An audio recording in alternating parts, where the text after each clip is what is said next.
నిత్య ప్రేమతో నన్ను ప్రేమించెన్, నిత్య ప్రేమతో నన్ను ప్రేమించెన్.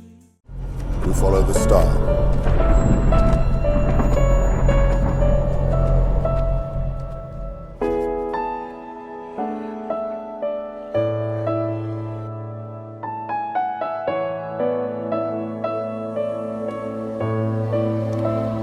His name is Jesus.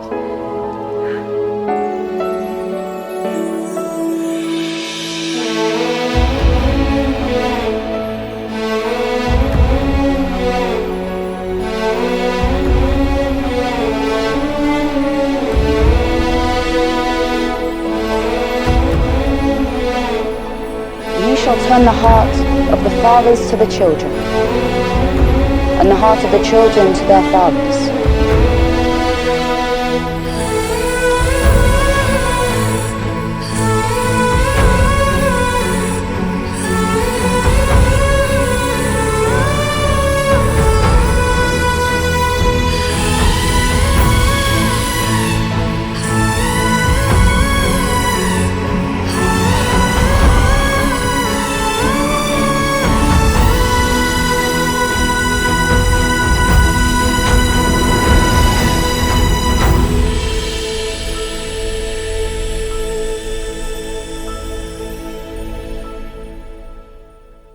ప్రార్థన చేసుకుందాం. మహాకృపయు కనికరము కలిగిన మా కన్న తండ్రి, ఘనమైన నీ నామమునకు స్తుతులు స్తోత్రములు చెల్లిస్తున్నాం. శాశ్వత ప్రేమ టీవీ కార్యక్రమం ద్వారా పరిశుద్ధ లేఖనములను ధ్యానించుచుండగా నీ సహాయాన్ని అనుగ్రహించండి. నిలబడి ఉన్న నీ దాసుడనైనా నన్ను బలపరచండి. శక్తి కలిగిన నీ మాటలు చెప్పగలిగే సామర్థ్యాన్ని అనుగ్రహించండి. వినుచున్న నీ పిల్లలకు కూడా నాయన వివేచనివ్వమని మిమ్మల్ని కోరుకుంటూ, ఈ కార్యక్రమం నీకు మహిమకరంగా మా అందరికీ దీవెనకరంగా జరిగించమని మిమ్మల్ని కోరుకుంటూ క్రీస్తు నామం నీ ప్రార్థన అడిగి వేడుకొనుచున్నాము తండ్రి, ఆమేన్. ప్రేమైన దేవుని వర్లారా, దేవుని అపారమైన ప్రేమను బట్టి, ఆయన ఉచితమైన కృపను బట్టి పరలోకమందున్న కన్న తండ్రిని స్తుతిస్తూ క్రీస్తు పేర కృతజ్ఞతాస్తుతులు చెల్లించుచున్నాను. దేవుని పిల్లలైన మీ అందరికీ కూడా క్రీస్తు పేర శుభములు వందనములు తెలియజేసుకుంటూ, పరాక్రమము గల బలాఢ్యుడైన గిద్యోను చరిత్రను గురించి మనం ఆలోచిస్తున్నాం. అందులో రెండవ భాగముగా మిద్యానీయులపై ఎలాంటి విజయాన్ని దేవుడు అనుగ్రహించాడో ఈరోజు కూడా మనం ధ్యానించగలిగితే మన జీవితంలో కూడా సాతానుతో మనం చేస్తున్న యుద్ధంలో దేవుడు మనకు విజయాన్ని అందించగలడు అన్న నమ్మకాన్ని మనము కలిగి ఉంటాం. ప్రియమైన వారలారా, సాధారణంగా మనిషి జీవితంలో తాను ఓడిపోతున్నట్లుగా నిరాశ నిస్పృహల మధ్య కృంగిపోతూ చిన్న చిన్న కష్టాన్నే నేను భరించలేను అని మాట్లాడటం మనందరికీ తెలుసు. కానీ ఎప్పుడు నువ్వు ఒంటరివాడవు కాదు. యేసుక్రీస్తును స్వరక్షకునిగా అంగీకరించిన తరువాత నువ్వు ఆయన వాడవు, నువ్వు ఆయన దానవు. నీ వెనుక నీలో ఆయన ఉన్నాడు, నీ ముందు కూడా ఆయనే నడుస్తాడు అని నువ్వు నమ్మాలి. నమ్మువానికి సమస్తము సాధ్యమే అన్నట్లుగా దేవుడు నమ్ముతున్న నిన్ను నన్ను విజయ తీరాలకు చేర్చగలిగిన సమర్థుడు అని లేఖనాలను బట్టి మనం గ్రహించగలం. కాబట్టి గిద్యోను ఎలా విజయ తీరాలకు ఇశ్రాయేలీలను చేర్చాడో, మిద్యానీయులపై దేవుడు ఎలాంటి ఆశ్చర్యకరమైన విజయాన్ని అనుగ్రహించాడో లేఖనాలలోనికి వెళ్ళి జాగ్రత్తగా మనం చూడగలిగితే, న్యాయాధిపతుల గ్రంథము 6వ అధ్యాయము 34వ వచనాన్ని దయచేసి చూడండి. యెహోవా ఆత్మ గిద్యోనును ఆవేశించెను. అతడు బూర ఊదినప్పుడు అబీయేజరు కుటుంబపు వారు అతని యొద్దకు వచ్చిరి. దయచేసి ఆలోచించగలిగితే, యెరుబ్బయలుగా తన తండ్రి తన పేరు మార్చిన తరువాత బూర ఊదాడు. దేవుని ఆత్మ తన మీదికి వచ్చింది. ఇశ్రాయేలీలు గిద్యోను దగ్గరికి వచ్చారు. అప్పుడు గిద్యోను దేవుడు నా వెనక ఉన్నాడు అని ఒకవైపు విశ్వాసాన్ని కలిగి ఉండి, మరొక వైపు దేవా నాకొక సూచన నీవివ్వగలిగితే నేను ధైర్యంగా ముందుకు వెళతాను అంటున్నాడు.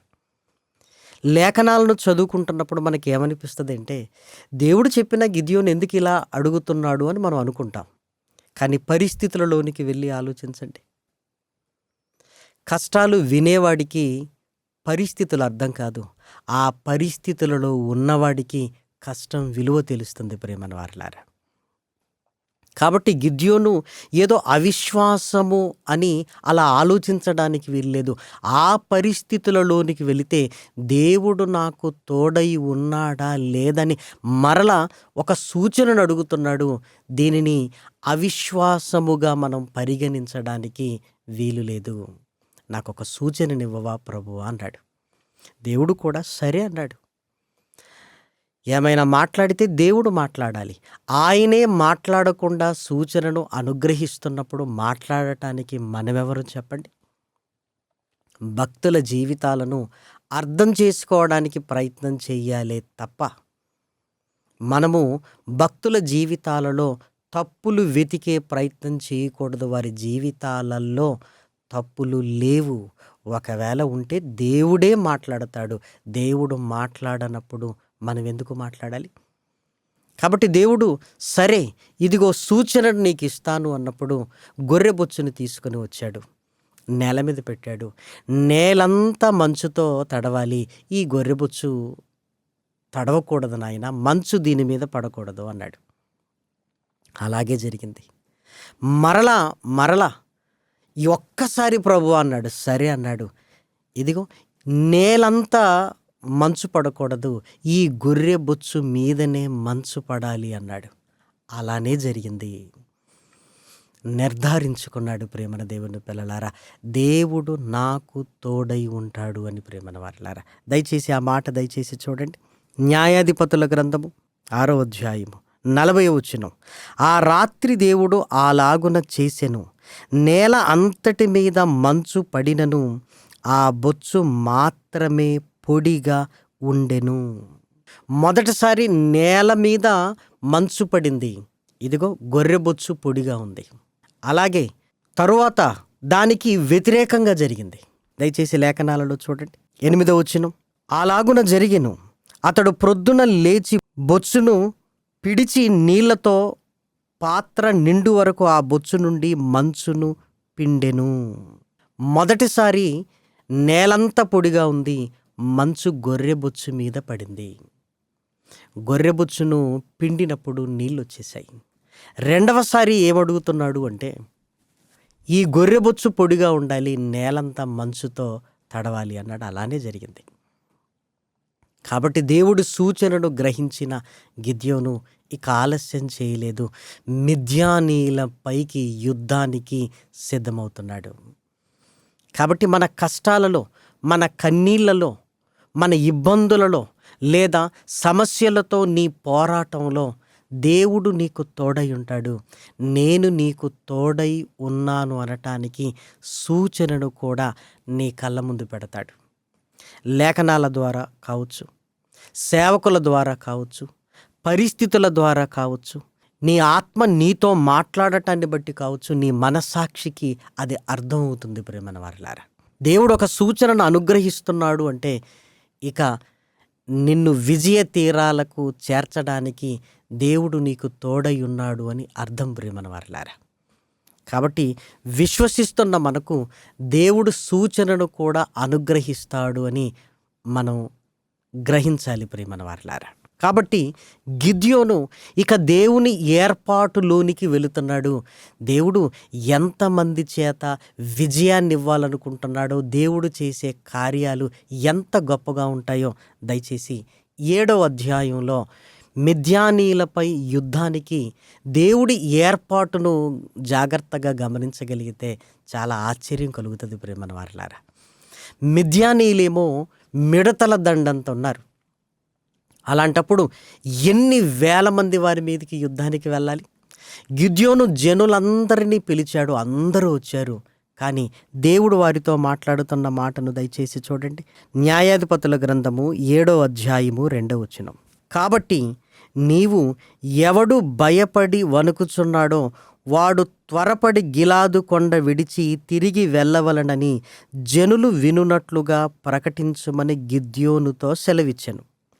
అప్పుడు జనులలో నుండి 22,000 మంది తిరిగి వెళ్ళిపోయిరి. యుద్ధానికి వెళ్ళేటప్పుడు ఎంత సైన్యం ఉంటే అంత మంచిది కదా. కానీ దేవుడు ఎవరైతే భయపడుతున్నారో వారిని వెళ్ళమని చెప్పు అన్నాడు. అప్పుడు 22,000 మంది తిరిగి వెళ్ళిపోయారు. ఎంతమంది ఉన్నారంటే 10,000 మంది ఉన్నారు ప్రేమన దేవుని పిల్లలారా. పోనీ ఈ 10,000 మందిని తీసుకుని వెళ్ళమంటున్నాడంటే అది లేదు. మరలా దేవుడు ఏం మాట్లాడుతున్నాడో చూడండి. 7వ అధ్యాయము 4వ వచనం. 10,000 మంది నిలిచి ఉండగా యెహోవా, ఈ జనులు ఇంకా ఎక్కువ మంది, నీళ్ల యొద్దకు వారిని దిగజేయుము, అక్కడ నీ కొరకు వారిని పరిశోధించెదను. మరలా పరీక్ష పెడుతున్నాడు. నీళ్లు త్రాగమని చెప్పు వారికి అన్నాడు. అప్పుడు నీళ్లు త్రాగుతున్నప్పుడు 2 గుంపులుగా విభజింపబడ్డారు. ఎలా అంటే ఒకరు కృంగి నీళ్లు తాగుతున్నారు. దయచేసి చూడండి 5వ వచనం. అతడు నీళ్ల యొద్దకు ఆ జనము దిగజేసినప్పుడు యెహోవా కుక్క గ్రతుకున్నట్లు తన నాలుకతో నీళ్లను గతికిన ప్రతి వానిని, త్రాగుటకు మోకాలోని కృంగిన ప్రతి వానిని వేరువేరుగా ఉంచమని గిద్యోనుతో సెలవిచ్చెను. కుక్క గతికినట్లుగా గతికిన వారు కొద్దిమంది ఉన్నారు. కృంగి నీళ్లు త్రాగిన వారు ఉన్నారు. 2 వేరు చేయమన్నాడు. వేరు చేశారు. అప్పుడు ఏం జరుగుతుందో చూడండి. 6వ వచనం. చేతితో నోటికందించుకొని గతికిన వారి లెక్క 300 మంది. మిగిలిన జనులందరూ నీళ్లు త్రాగుటకు మోకాలోని కృంగిరి. యెహోవా గతికిన 300 మనుషుల ద్వారా మిమ్మును రక్షించెదను, మిద్యానీయులను నీ చేతికి అప్పగించెదను. జనులందరూ తమ తమ చోట్లకు వెళ్ళవచ్చునని గిద్యోనుతో సెలవిచ్చెను. ఇంకా ఆశ్చర్యం చూసారా? 10,000 మందిలో మరలా 300 మందిని వేరు చేస్తున్నాడు. ఎలా వేరు చేస్తున్నాడంటే నీళ్లు త్రాగండి అన్నారు. 300 మంది దోసిళ్లతో నీటిని నోటికందించుకొని కుక్క గతికినట్లుగా గతికారు. 7,000 మంది మోకాలోని నీళ్లు తాగారు. ఈ కుక్క గతికినట్లుగా గతికిన వారిని పక్కకు పెట్టండి అన్నాడు. ఈ 300 మందితో మిద్యానీలపై మీకు విజయాన్నిస్తాను అన్నాడు. ఎంత ఆశ్చర్యం! మిడతల దండంత వారున్నారు. గిద్యోను వెనక 300 మంది ఉన్నారు. 300 మంది అంటే యుద్ధానికి ఎంత తక్కువ చూడండి. దేవుని ఏర్పాటు చూసారా? గొప్ప కార్యాలు కొద్దిమంది చేతనే దేవుడు జరిగిస్తాడు ప్రేమన దేవుని పిల్లలారా. ఎందుకని దేవుడు మాట్లాడుతున్నాడు చూడండి. 7వ అధ్యాయము 2వ వచనం. యెహోవా, నీతోనున్న జనులు ఎక్కువ మంది, నేను వారి చేతికి మిద్యానీయులను అప్పగింప తగదు. ఇశ్రాయేలీలు నా బాహుబలము, నాకు రక్షణ కలగజేసుకొనేననుకొని నా మీద అతిశయించుదురేమో. మేమందరము కలిసి ఈరోజు విజయాన్ని సాధించామనుకుంటారు. అది నాకు ఇష్టం లేదు. అందుకే ఎప్పుడు దేవుడు చేయబోయే కార్యక్రమాలను గురించి మనం ఊహించలేం ప్రేమన దేవుని పిల్లలారా. ఊహించలేం. గిద్యోను కూడా ఊహించలేకపోయాడు. 300 మందితో మిడతల దండంతున్న మిద్యానీయులపై విజయం అంటే మనం ఆశ్చర్యపోతుంటాం కదా. కాబట్టి మన జీవితంలో కూడా దేవుడు గొప్ప కార్యాలు చేస్తాడు. అందులో అనుమానము లేదు. ఆ గొప్ప కార్యములు ఎంత ఆశ్చర్యంగా జరుగుతాయంటే నీవు అనుకున్నట్లుగా జరగవు. దేవుని ఏర్పాటులో జరుగుతుంటాయి. అందుకే దేవుడు చిన్నవాటి నుంచి గొప్ప కార్యాలు చేయగలిగిన సమర్థుడు ప్రేమన దేవుని పిల్లలారా. ఆయన ఏర్పాటును మనం గుర్తించగలిగితే దేవుడు ఎలాగైనా చేయగలిగిన సమర్థుడు ప్రేమన దేవుని పిల్లలారా. నువ్వు విశ్వసించాలి. గిద్యోను కూడా విశ్వసిస్తున్నాడు ప్రేమన దేవుని పిల్లలారా. ఇక 3వ విషయాన్ని ఆలోచించగలిగితే విజయ సంకేతము. దేవుని దగ్గర నుంచి సూచనను పొందుకున్నాడు. దేవుని ఏర్పాటును అర్థం చేసుకున్నాడు. 300 మందితోనే విజయమని విశ్వసించాడు. ఇక విజయ సంకేతము కొరకు ఎదురు చూస్తున్నాడు. ఈలోపు విజయ సంకేతం వచ్చింది. ఎలా వచ్చిందో తెలుసా? ఒక కళ ద్వారా ప్రేమన దేవుని పిల్లలారా. న్యాయాధిపతుల గ్రంథము 7వ అధ్యాయము దయచేసి చూడండి 12వ వచనము నుండి. మిద్యానీయులను అమాలేకీయులను తూర్పువారును లెక్కకు మిడతల వలె ఆ మైదానములో పరుండియుండిరి. వారి ఒంటెలు సముద్ర తీరమందున్న ఇసుక రేణువుల వలె లెక్కలేనివై ఉండెను.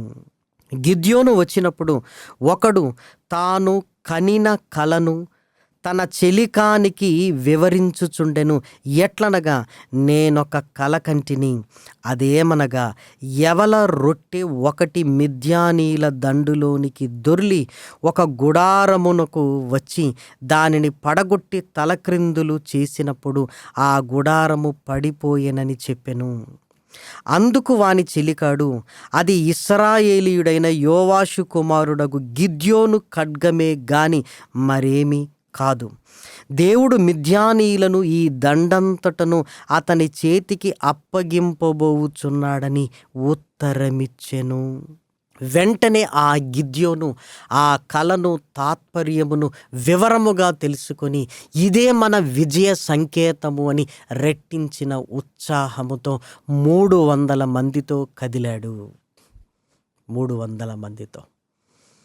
ఆ 300 మంది చేతిలో ఏమున్నాయో చూస్తారా? దయచేసి మీరు చూడండి. 16వ వచనం. ఆ 300 మందిని 3 గుంపులుగా చేసి బూరను వట్టి కుండను ఆ కుండలలో దివిటీలను ప్రతి వాని చేతికిచ్చి వారితో ఇట్లనెను, నన్ను చూచి నేను చేయునట్లు చేయుడి. ఇదిగో, నేను వారి దండు కొట్టకొనకు పోవుచున్నాను.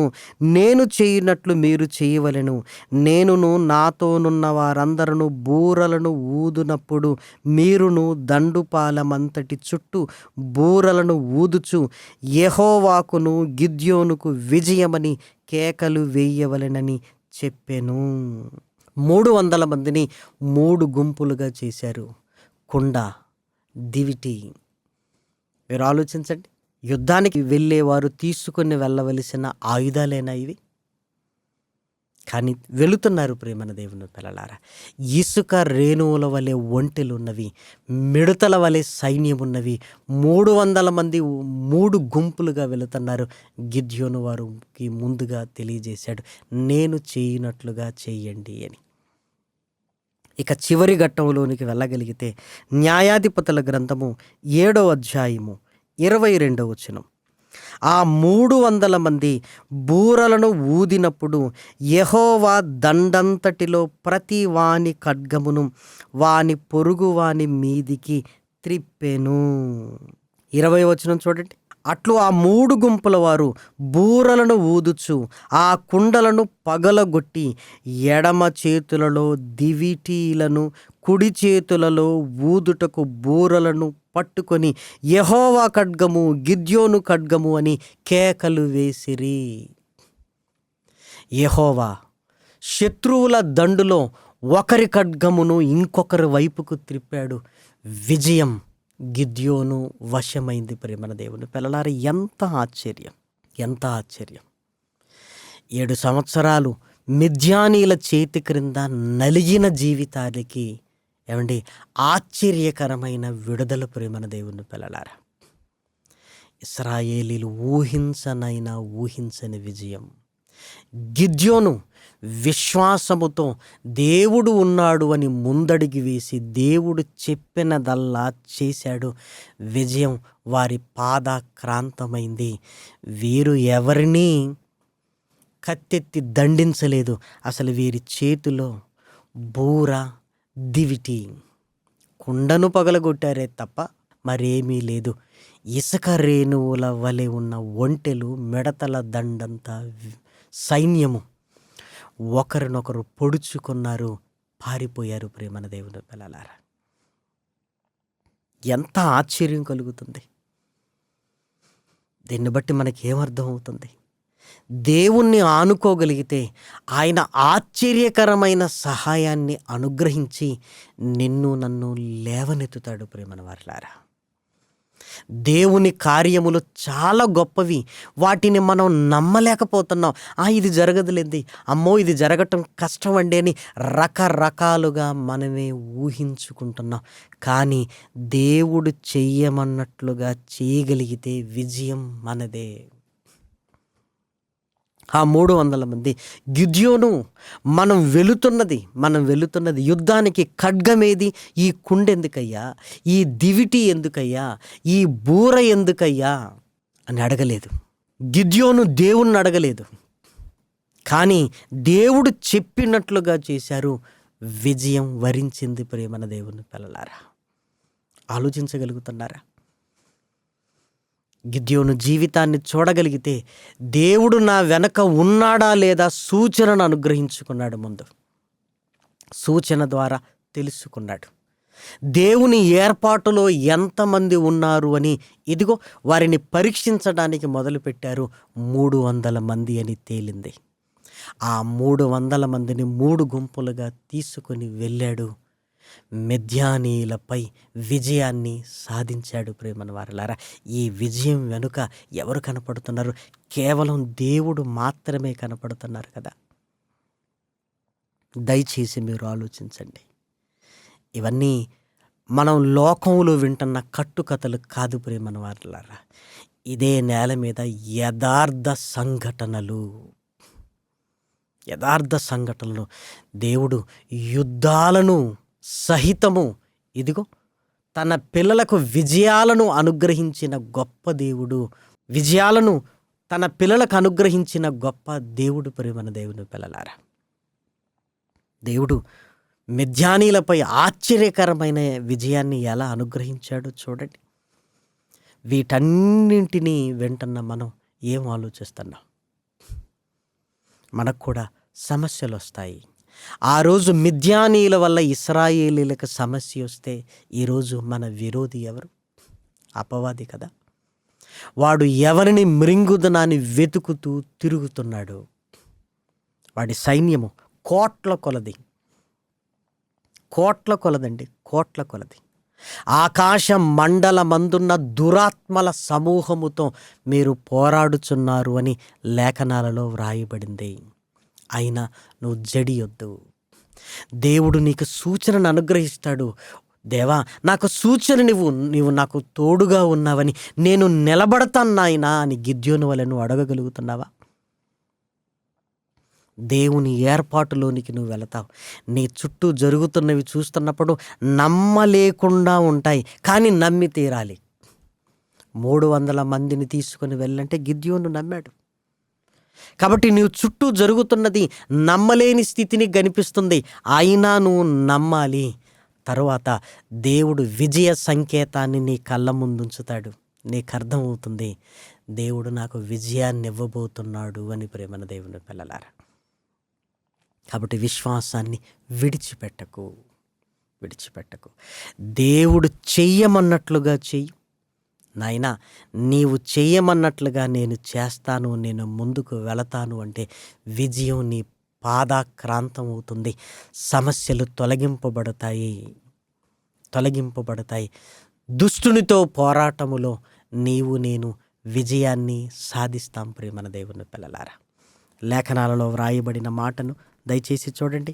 ఎఫెసీలకు రాసిన పత్రిక 6వ అధ్యాయంలో వ్రాయబడిన చక్కటి మాటను దయచేసి చూడండి. 12వ వచనం, ఏలయనగా మనము పోరాడున్నది శరీరులతో కాదు గాని ప్రధానులతోనూ అధికారులతోనూ ప్రస్తుత అంధకార సంబంధులకు లోకనాథులతోనూ ఆకాశ మండలమందున్న దురాత్మల సమూహములతోనూ పోరాడుచున్నాము. ఆ పోరాటములో నీవు నేను ఉన్నాము. దేవుడు ఇదిగో ఈ వాక్యము ద్వారా నీకు సూచనను అనుగ్రహిస్తున్నాడు. నీ వెనకాల నేనున్నాను అని నువ్వు నిలబడు. దేవుని ఏర్పాటును గమనించు. విజయ సంకేతాలను గుర్తించి దేవుని కొరకు విజయంలో నీవు నేను ఉండాలి ప్రేమన దేవుని పిల్లలారా. కాబట్టి గిద్యోనుకున్న విశ్వాసము మనకెందుకు ఉండకూడదు? కష్టం రాగానే, నష్టం రాగానే, ఇబ్బంది రాగానే, బాధ రాగానే, శ్రమ రాగానే లోకములోనికి వెళ్ళిపోవాలని చూస్తున్నావే తప్ప దేవునిలో నిలబడటానికి ఎందుకు ప్రయత్నం చేయటం లేదు. ఎలాంటి పరిస్థితుల మధ్య గిద్యోను నిలబడ్డాడో చూస్తున్నాం కదా. కాబట్టి ఆ పరిస్థితులతో పోలిస్తే మన పరిస్థితులు మెరుగుగానే ఉన్నాయి ప్రేమన వారలారా. అది కుటుంబ కలహాలు కావచ్చు, నిరుద్యోగ సమస్య కావచ్చు, అనారోగ్య సమస్య కావచ్చు, ఏదైనా కావచ్చు, దేవుడు నీకు నాకు తోడుగా ఉన్నాడు అని దయచేసి నువ్వు మర్చిపోవద్దు. మిద్యానీలపై గిద్యోను ఎలా విజయాన్ని సాధించాడో దేవుణ్ణి బట్టి నువ్వు కూడా శ్రమలలో దుష్టుడిపై విజయాన్ని సాధించగలవు. దేవుడు నీకు తోడై ఉన్నాడు. ఒక్కసారి ఆయన వైపు చూడగలిగితే చాలు, ఆయన బలపరిచి ముందుకు తీసుకుని వెళతాడు ప్రేమన దేవుని పిల్లలారా. కాబట్టి లేఖనాలలో ఉంటున్న ఈ సంగతులను మనం విశ్వసించడానికి, విశ్వాసములో ఎదగడానికి దేవుడు వ్రాయించాడు ప్రేమన వారిలారా. కాబట్టి ఆశ్చర్యకరమైన విజయాన్ని గిద్యోను పొందుకున్నాడు. అలాగే నీవు నేను కూడా దుష్టునితో పోరాటములో విజయాన్ని పొందుకోవాలి అని, అలాంటి అద్భుతమైన విజయాన్ని దేవుడు మనందరికీ అనుగ్రహించాలని కోరుతూ ఈ మాటలు నేను ముగిస్తున్నాను. ప్రార్థన చేసుకుందాం. మహాకృపయు కనికరము కలిగిన మా కన్న తండ్రి, ఘనమైన ఉన్నతమైన నీ నామమునకు స్తుతులు స్తోత్రములు చెల్లిస్తున్నా. విలువైన నీ మాటలను బట్టి నాయనా తండ్రి, నీ మీద ఆధారపడటానికి ఇష్టపడుతున్న నీ పిల్లలందరినీ నాయనా తండ్రి జ్ఞాపకం చేసుకోండి. ఈ శాశ్వత ప్రేమ టీవీ కార్యక్రమాలు అనేకులకు దీవెనకరంగా మలచమని మిమ్మల్ని కోరుకుంటున్నాం తండ్రి. దీని కొరకు సహాయ సహకారాలు అందిస్తున్న నీ పిల్లలను దీవించండి, నూరంతల ఫలాన్ని అనుగ్రహించండి తండ్రి. ప్రార్థనా సహాయాన్ని కోరిన నీ పిల్లలందరినీ నాయన పేరు పేరు వరుసన జ్ఞాపకం చేసుకుంటున్నాం. అనారోగ్యంతో బాధపడుతున్న నీ పిల్లలకు స్వస్థతనివ్వండి. అదేవిధంగా నాయన వేదనతో ఉంటున్న నీ పిల్లలకు నాయన తండ్రి ఇదిగో నీ వాక్యము ద్వారా బలపరచండి తండ్రి. సమస్యల పోరాటములో చిక్కుకున్న నీ పిల్లలకు విజయాలను అనుగ్రహించండి. నీ మీద ఆధారపడగలిగే నాయన ఇదిగో ధైర్యాన్ని నీ మాటల ద్వారా కలిగించమని మిమ్మల్ని ప్రాధేయపడుతున్నాం తండ్రి. ఇదిగో నాయన దుష్టుడికి అపజయాన్ని, నీ పిల్లలకు విజయాన్ని అనుగ్రహించి గొప్ప మహిమను తెచ్చుకొని మనం మిమ్మల్ని కోరుకుంటూ క్రీస్తు నామం నీ ప్రార్థన అడిగి వేడుకొనుచున్నాము తండ్రి. ఆమెన్. పరమ తండ్రి అయిన దేవుని ప్రేమయు, కుమారుడైన యేసు క్రీస్తు కృపయు, పరిశుద్ధాత్మ యొక్క అన్యోన్యమైన సహాయము సహవాసము శాశ్వత ప్రేమ టీవీ కార్యక్రమాలను వీక్షిస్తున్న దేవుని పిల్లలైన మనందరికీ సదాకాలము తోడై ఉండునుగాక. ఆమెన్. స్వార్థం లేనిది ప్రేమ, అన్నీ ఓర్చును ప్రేమ. గంగం లేనిది ప్రేమ, అపకారమునే మరచును ప్రేమ. ఉప్పొంగని గుణమే ప్రేమ, కోపం నిలుపదు ప్రేమ. అన్నీ తాడును ప్రేమ, మత్సరమే పడనిది ప్రేమ. దయనే చూపును ప్రేమ, గరికే చేచును ప్రేమ. సహనం చూపును ప్రేమ, వివీక్షణతో నిలుచును ప్రేమ.